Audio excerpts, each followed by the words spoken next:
Bạn thức dậy ở tuổi 80, mái tóc bạc trắng, lưng bắt đầu còng, da nhăn nheo, các khớp xương đau nhức mỗi khi chuyển động. Cơ thể đang làm điều mà mọi cơ thể sống đều phải làm. Nó đang già đi. Nhưng rồi một điều kỳ lạ xảy ra.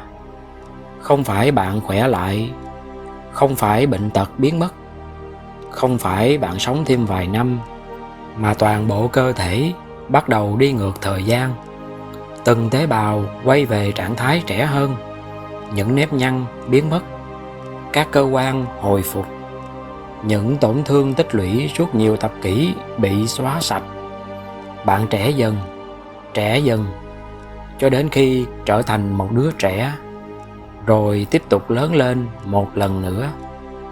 Nếu điều đó xảy ra với con người, lịch sử văn minh sẽ thay đổi chỉ sau một đêm. Nhưng điều đó không xảy ra với con người. Nó xảy ra với một động vật nhỏ bé trong đại dương. Một động vật mà phần lớn chúng ta chưa từng nghe tới, Turritopsis dohrnii. Động vật thường được gọi bằng một cái tên hấp dẫn hơn nhiều: sứa bất tử.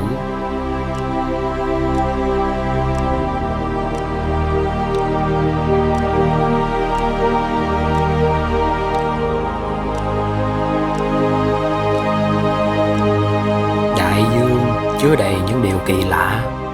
Có loài cá phát sáng trong bóng tối. Có những sinh vật sống gần miệng núi lửa dưới đáy biển.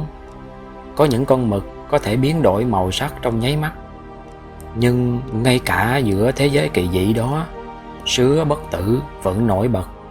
Không phải vì sức mạnh, không phải vì kích thước, mà vì nó dường như đang phá vỡ một quy luật mà mọi sinh vật khác đều phải tuân theo. Quy luật già đi, suy tàn và kết thúc. Điều đáng nói là trong phần lớn lịch sử nhân loại, chúng ta thậm chí không biết nó tồn tại. Không có thần thoại nào kể về nó. Không có nền văn minh cổ đại nào tôn thờ nó. Không có đế chế nào xây dựng đền thờ cho nó. Nó quá nhỏ, quá bình thường, quá dễ bỏ qua.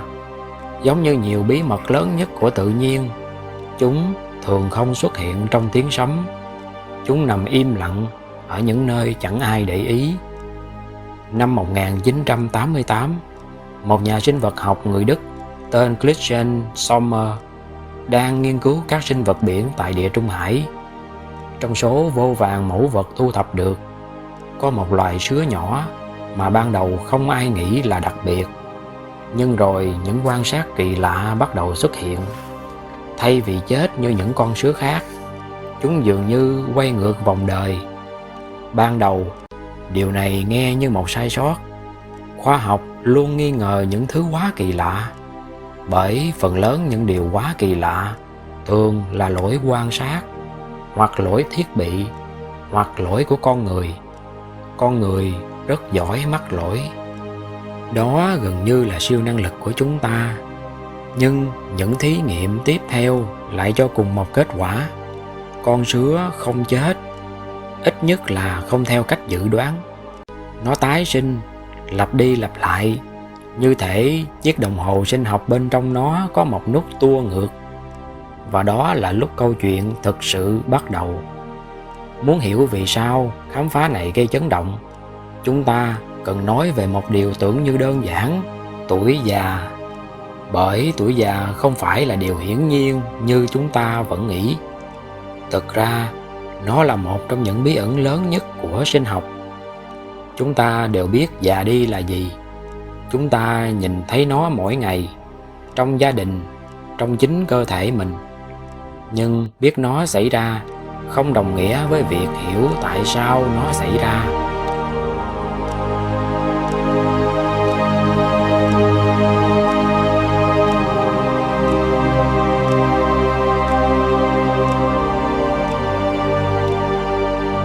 Các tế bào trong cơ thể con người liên tục bị tổn thương.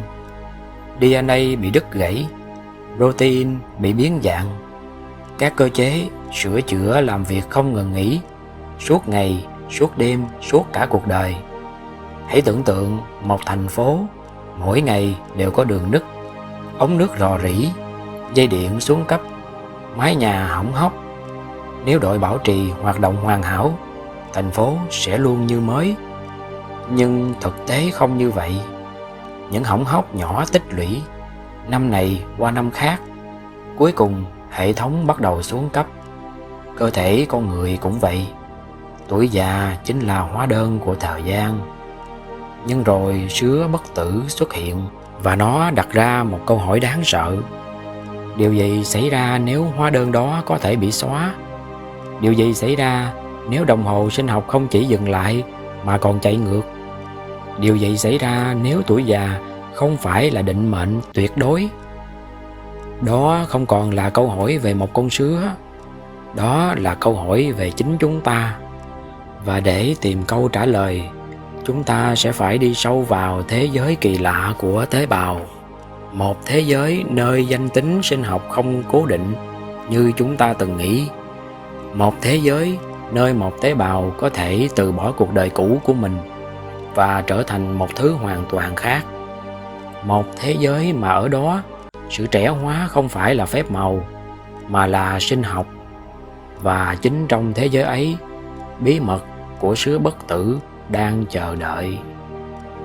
Nhưng nó không được sinh ra với khả năng đó, ít nhất là không theo cách bạn nghĩ. Bởi điều kỳ lạ nhất không nằm ở con sứa trưởng thành, mà nằm ở toàn bộ vòng đời của nó. Con người có xu hướng nghĩ cuộc đời là một đường thẳng, sinh ra, lớn lên, trưởng thành, già đi, rồi kết thúc. Một mũi tên chỉ đi theo một hướng, không quay lại, không có đường lui. Nhưng trong tự nhiên, cuộc sống đôi khi vận hành theo những hình dạng kỳ lạ hơn nhiều. Và vòng đời của sứa là một ví dụ hoàn hảo.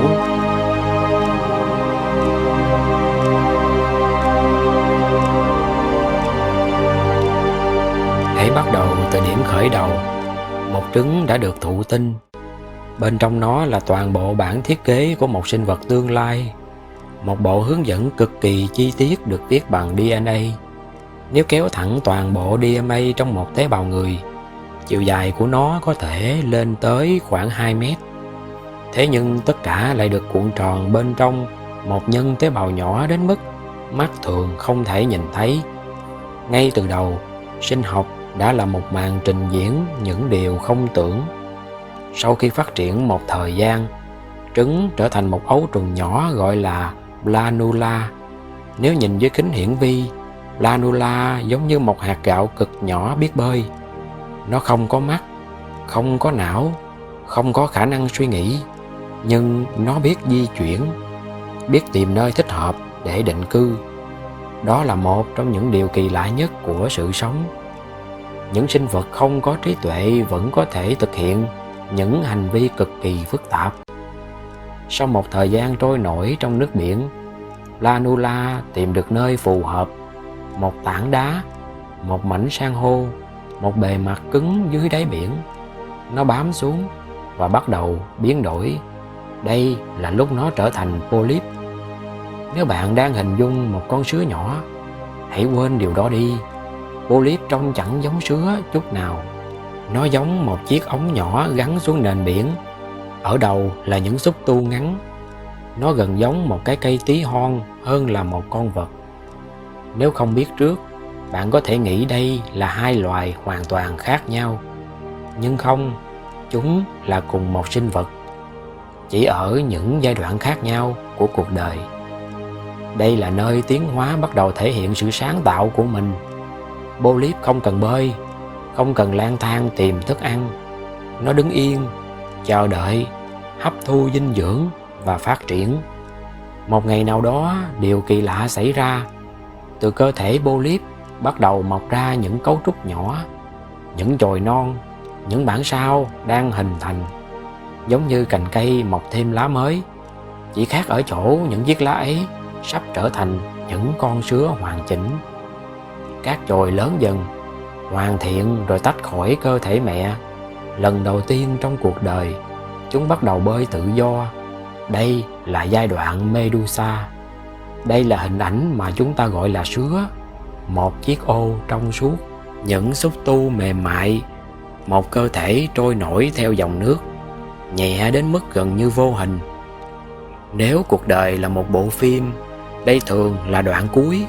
Con sứa trưởng thành, sinh sản, tạo ra thế hệ tiếp theo, sau đó chết, câu chuyện kết thúc, màn hình tối lại, danh sách diễn viên xuất hiện và hết phim. Nhưng đối với Turritopsis dohnii, bộ phim không kết thúc ở đó. Thay vào đó, một điều chưa từng được mong đợi xảy ra. Nó quay lại chương đầu tiên. Hãy tưởng tượng bạn đang xem một bộ phim, nhân vật chính đi đến cảnh cuối cùng, mọi thứ chuẩn bị kết thúc. Bỗng nhiên toàn bộ cuộn phim chạy ngược, các cảnh quay tua ngược lại, những sự kiện đảo chiều, nhân vật trẻ lại rồi quay trở về những cảnh đầu tiên. Chính xác điều đó đang xảy ra bên trong con sứa. Khi gặp căng thẳng nghiêm trọng, cơ thể trưởng thành của nó bắt đầu co rút lại, chiếc ô sứa biến dạng, xúc tu thoái hóa, các mô dần mất đi cấu trúc quen thuộc.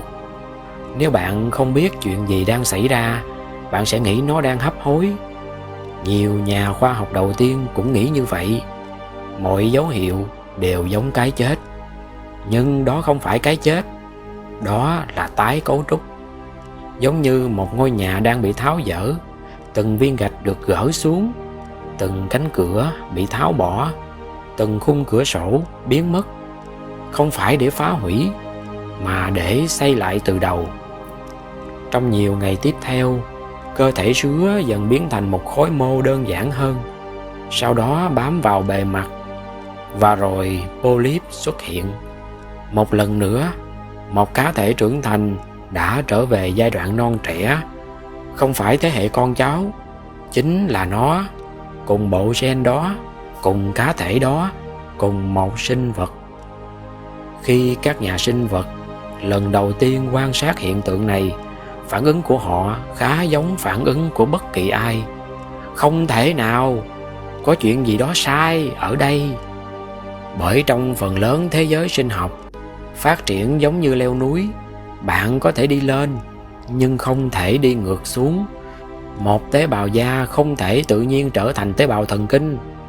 Một người trưởng thành không thể quay về thành trẻ sơ sinh. Một con bướm không thể biến lại thành sâu được. Ít nhất đó là điều chúng ta từng nghĩ. Sứa bất tử giống như một ghi chú nhỏ mà tự nhiên để lại bên lề cuốn sách sinh học. Một ghi chú viết rằng các quy tắc trên chỉ áp dụng trong hầu hết trường hợp, không phải mọi trường hợp. Và chính ngoại lệ đó đã mở ra một câu hỏi khiến các nhà khoa học mất ngủ suốt nhiều năm. Bằng cách nào một sinh vật có thể đảo ngược cả một quá trình phát triển vốn được xem là một chiều? Điều gì đang xảy ra bên trong những tế bào ấy?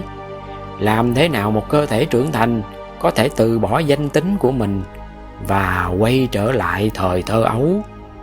Để trả lời câu hỏi đó, chúng ta phải đi sâu hơn nữa, xuống tận cấp độ tế bào, xuống nơi những tế bào đang âm thầm thực hiện một cuộc cách mạng, một cuộc nổi loạn chống lại định mệnh sinh học.